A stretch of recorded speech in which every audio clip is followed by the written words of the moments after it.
What's up, y'all? My name is Annie Linville. I'm a doctor of physical therapy, and we're meeting here today to go over how you can access your glutes in your lower body workouts.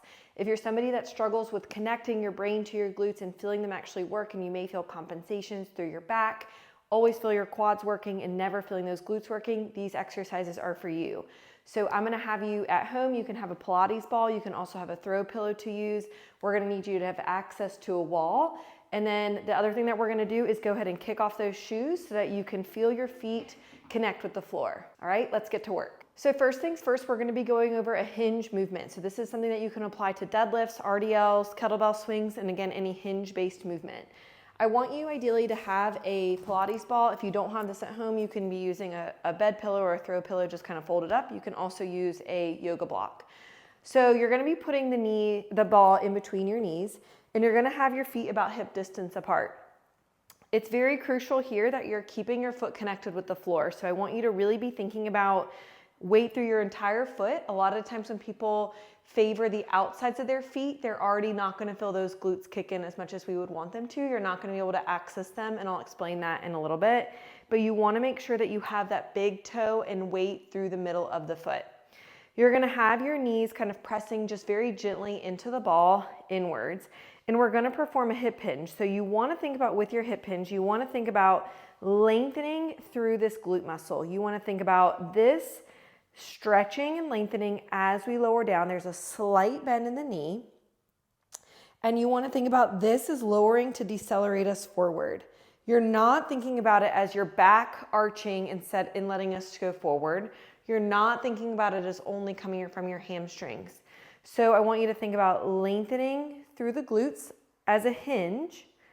Your weight stays through the full foot. So you're not trying to go back into the heels, which is a very common cue in exercise classes, and it's not necessarily wrong. It's just we need that full contact with the foot so that we can keep those big toes down. When we keep our big toes down, our body is able to access a bit of femoral or femur internal rotation, which will allow our sit bones to expand. When we get that sit bone expansion, we're also allowing the glutes to lengthen into internal rotation, which will allow them to work at a fully lengthened position. If we're always working in a clenched position, they're not gonna be able to load through length, which is super important to be able to fill them correctly, okay? So you wanna think strength through length. Okay, so here we are again. We're in our hinge. We're lengthening through here, feeling this stretch. You're only going as far as you can go where you feel your glutes tap in. If you go too far forward, I feel automatically it's just my hamstrings, which again is not wrong. It's just not what our goal is right now. So we wanna come up so that we just feel those glutes lengthening. Once we kind of feel those glutes holding on here, we can give the ball a little extra squeeze, feel the weight through the big toe in the middle of the foot, and you'll feel those sit bones spreading, okay? That should feel like those glutes are turned on. And then you're going to press the floor away as you come up to stand. We don't need the extra clench at the top.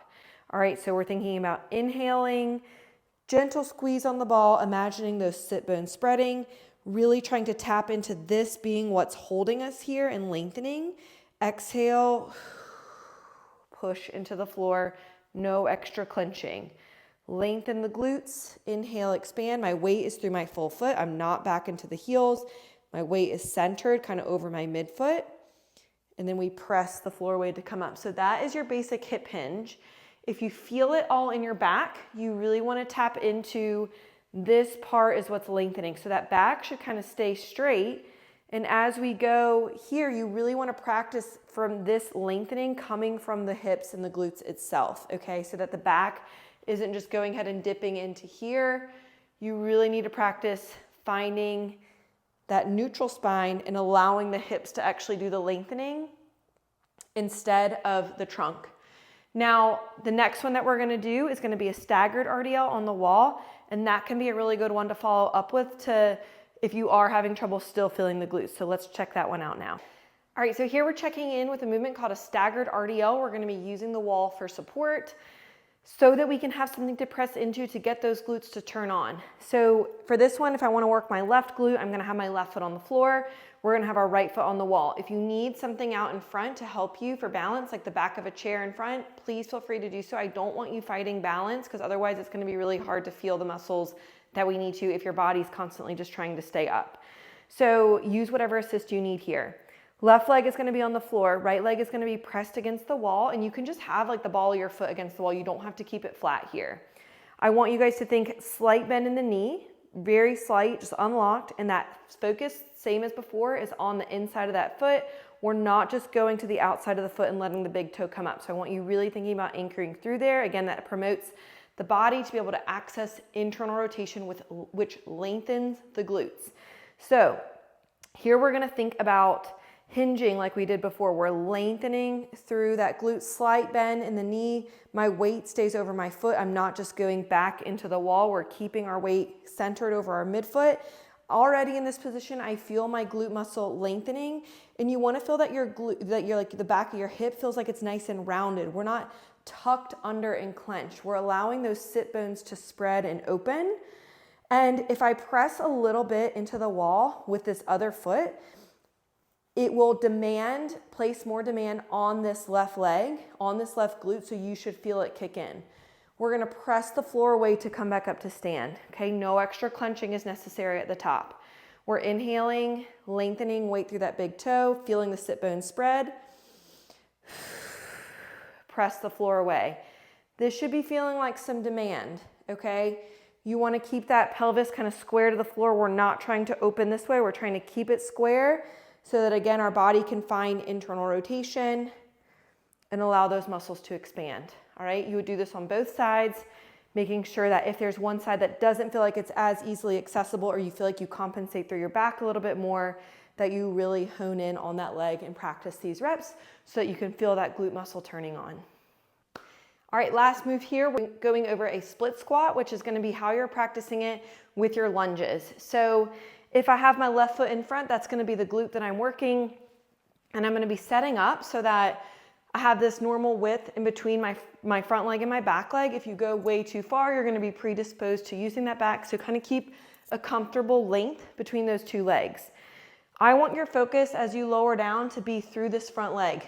I want you to think 90% of the weight through the front, 10% of the weight through the back. You're keeping that big toe down, same exact thing. So as we go down, we're keeping the inside of the foot down. We're kind of still aligning our knee over, and we're thinking about lengthening through that glute, okay? If you're more upright, this is not wrong. It just makes your body a little bit more predisposed to favoring your quad. So if you have trouble accessing your glutes, you're gonna give me a slight, like 10-degree trunk lean forward. You're lengthening as you lower down. We're thinking about spreading the sit bone. If you still can't feel it here, you're gonna give me just a little trunk lean towards it to really feel this lengthen. And then we're gonna push the floor away to come back up to stand. All right, we're inhaling as we lengthen. Bend those knees, lower your body to the floor, slight trunk lean forward. Weight through the big toe, hold it here. Make your body have to work. Feel this glute kicking in, and then you're gonna press that foot into the floor to feel it kick in. No clenching is needed. As you push your foot into the floor, your brain is like, okay, to get here, we're using this guy, but you have to think about it. You have to make that connection. Inhale, lower, exhale, push up. Remember, if you need that, give me a little rotation towards that front thigh and you'll feel that lengthening. Drive the floor away, keeping that big toe anchored. So make sure to try those 3 out. That's going over a lunge, an RDL, and a regular hip hinge. Apply those to your workouts, slow it down, make the brain feel that connection to the glutes so that you can make your workouts more effective. You'll take pressure off of your low back. It'll feel better, you'll feel stronger. It's functional, it helps your pelvic floor, it helps with hip, low back pain, knee pain. Get those glutes working. Comment with any questions.